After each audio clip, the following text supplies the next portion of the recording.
এই দেখেন আমাদের এখন প্রচুর সুবিধা, আপনার ভাবির আর কষ্ট করে হাত দিয়ে দুধ দহন করা লাগে না। এই যে মেশিন দিয়ে দুধ দহন হচ্ছে। এই মেশিনটা আমরা 19,000 টাকা দিয়ে নিছি, অনেক সুবিধা। বিশেষ করে এই যে 4টা বাটে লাগানো থাকে, ঝামেলা নাই। মানে মাঝে মধ্যে চেক করা লাগে যে বাটে কতটুকু পরিমাণে দুধ আছে, বুঝলে? এটা হচ্ছে আমাদের অনেক বড় একটা গরু এই গরুটা। তারপরে আমরা ছাগলও পালি। এই যে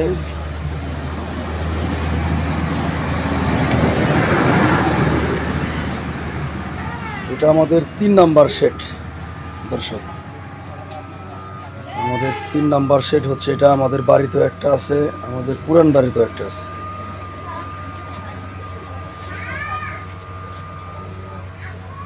হচ্ছে মেশিন দিয়ে দুধ দহন, খুবই ভালো লাগার একটা ইয়া। এখন কর্মচারীরও ঝামেলা নাই, আমরা যারা খামারি আছি তাদেরও ঝামেলা নাই। চমৎকার ভাবে মেশিন দুধ দহন করতেছে। যখন দুধ দহন শেষ হবে অটোমেটিকলি ওখানে সেন্সর আছে, সেন্সরে আপনার বোঝা যায়, একটা সাউন্ড হয় আর কি। তো যাই হোক, আজকে আমি আপনাদের আরও কিছু জিনিস দেখাবো। সেটা হচ্ছে যে আমরা কিছু অনলাইনে অর্ডার করছিলাম আপনার ফুলের টপ। এই টপগুলো আপনাদের এখন আনবক্সিং করে দেখাবো আমরা। এই যে এখানে বক্স।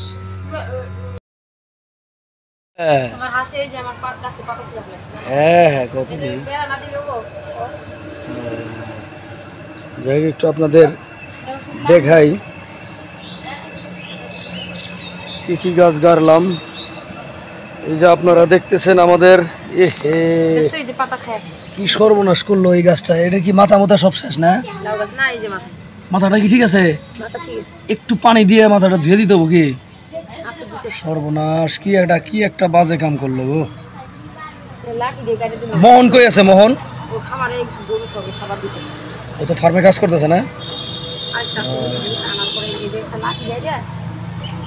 যাই হোক, আসলে খুব শখের জিনিস। এই এখনই গাছছে, আবার এই দিক দিয়ে গেছে এক পাশে, আর এক পাশে মনে করেন যে দেখেন এই যে লাউ গাছটা। ও চমৎকার, ফাইন। ওই শশা গাছটা, ওইখানে একটা শশা গাছ। আচ্ছা, এইভাবে বেড়ানা দিয়ে পরে একটু ঢক করে আমি দেই নয়? আপাতত ইয়া করা লাগবে। হ্যাঁ, তো বেগুন গাছগুলো অবশ্য বেগুন ধরছে আল্লাহর রহমতে। হয়েছে আসলে এগুলি কি নার্সারি থেকে আনছে না? নার্সারি থেকে আনছে, নার্সারি থেকে ধরা বেগুন। একবারে বেগুন ধরা। তবে এগুলো তো একটু সারটার দিয়ে গাড়া লাগতো রে। আমি তো জানি না যে তুমি আজকে আবার গাছ গাড়বা। আমি গোবরে সার দিছি। গোবরে সার দিছে না? ও অর্গানিক এনাফ। আর আমাদের ওই যে দেখেন আমাদের নারকেল গাছটা দেখছেন, ভিয়েতনাম।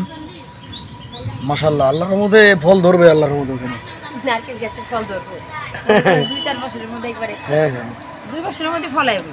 এটা আমাদের সিম গাছ। এই জায়গায় না একটা ফুটা লাগছে, বুঝছো? আচ্ছা, আমি এনে দিতেছি। ওই যে দেখো, ওই যে 428 4 আশা 103। আমার ওখানে ছেলে আছে, আমার ওটা ভাস্তি, ওই পাশেটা এক ভাস্তা, আর ওটা হচ্ছে মাস্টারনি সাহেব। যাই হোক, এই যে লয়খান লাঠি একটু ঢক টক করে দিও। তুমি তো আবার ভিডিও টিডিও করবা প্রায়, বুঝো নাই? দাও এই ইয়েটা, দাও এই সেটা দাও।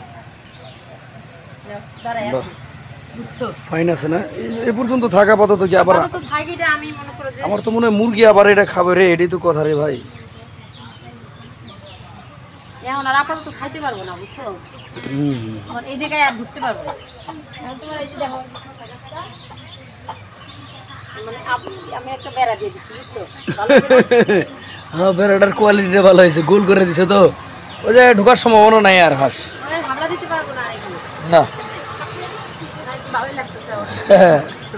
এটা হচ্ছে ইতি দেওয়ানের একটা ছোট্ট শখের বাগান।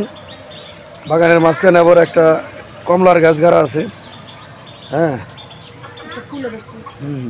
একটা তোমার ফুলও ছাগলে ধরছে। কি করছে দেখছো? আচ্ছা এই গাছটা কিন্তু একবারে ওই যে বড় ছাগলটা আছে, ওই যে দেখতাছে আমারে, হ্যাঁ হ্যাঁ হ্যাঁ। একবারে এই জায়গায় যে কুশিগুলা ছিল, এই গাছটার দাম জানো তুমি? তা আমি তো বাড়িতে গেছিলাম। ওইরকম বালের 10টা ছাগলের দাম দিয়ে এই গাছটা কেনার যোগ্যতা হবে না। এটা ইম্পোর্টেড একটি গাছ, একজন মানুষের কাছ থেকে আমি নিয়েছি 2200 টাকা দিয়ে। এই গাছটার দাম 2200 টাকা। এখন তো জানো কিনা আমি জানি না, এটা একটা বাহিরের রাষ্ট্রের জবা। এইটা তো ভাল লাগলো না বিষয়টা আমার। এই যে এই কুশিগুলা হইলো পুরো শীতে ফুল পাবো, হ্যাঁ মাঝে মধ্যে মন খারাপ হয়ে যায়। যাই হোক, বাগানের ফুলগুলো অবশ্য ওইভাবে হয় না, ফুলের গাছ লাগায় না, এগুলো সব পাতা বহার আর কি। আমাদের ওইখানে একটা গাছ, ওই যে গেটের ওখানে কি যেন গাছ, ওটার নাম এটা হচ্ছে তোমার বাগান বিলাস। বাগান বিলাস গাছ। ওই যে দেখো, ওই যে আমাদের বাগান রান্নাঘরে চালের উপরে। ওই রাইট রাইট রাইট ভাই, ওই যে দেখেন টিনের রূপ।